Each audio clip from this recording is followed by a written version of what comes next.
It's funny. There was a news article out, I think last week. I forget where it was, but it talked about Charlie Munger. Okay. And I think there's a lot of news because they just had the Berkshire Hathaway meeting and all right. that kind of stuff.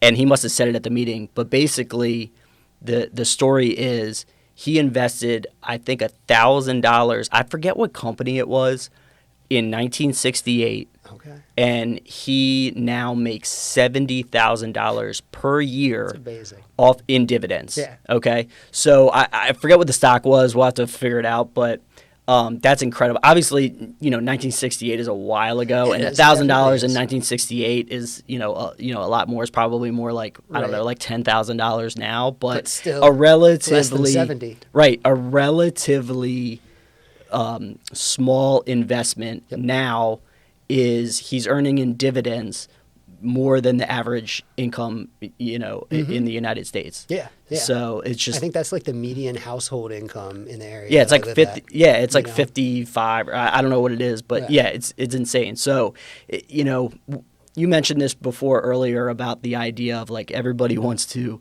hey, I want to get rich quick. Yeah, I want to get rich tomorrow. Yeah, and it's I don't just blame you. I'd like to be rich tomorrow. yeah. That'd I be mean, great, everybody does. I'd like but to be rich yesterday. yeah, but if it was that easy, everybody would be doing it. Yeah, exactly. So I think a lot of people fall into this trap of like, oh, well, what do you mean? I got to put up $10,000 to earn this, or I can't use that money. I need it for other stuff. If you just put a small amount away into these dividend stocks, and especially if you're doing a reinvestment program, in a year, 2, 5 years, you're gonna look back and be like, oh wow. Okay. No, you're gonna be really impressed. I did, just a study just to satisfy my own curiosity. It was probably like 2 or 3 years ago. I think it was in 2020.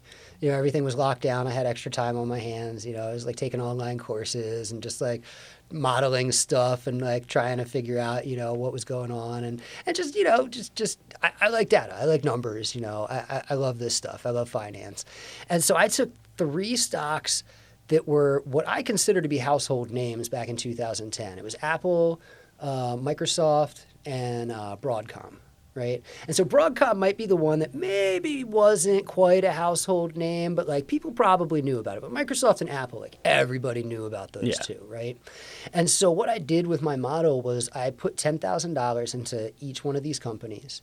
And then I added $1,000 a year to each of those companies for 10 years. Right. So over the course of 10 years, if you include my initial $10,000 investment, plus the $1,000 a year for 10 years, that's $20,000 I put into it. Apple, that position was worth something like $250,000. The Microsoft one didn't come up as much. It was worth around $170,000. The Broadcom one was worth like $450,000 because they just, they did really, really well. Their stock price went up a bunch. But, like these are household names. These are not, secret stocks that nobody knew about. And you could have literally, if you just stayed in Apple for 10 years, stuck to a schedule of putting $1,000 in a year, didn't try to time the investments or anything like that, you could have turned $20,000 into a house. Yeah, it's that's like insane. turning a roller skate into a Lamborghini. It's amazing, and like that's the power of these dividends, because all of those companies paid, and Apple didn't even start paying dividends until partway through that, So yeah, that's crazy. It's really impressive the power of the power that dividends can have.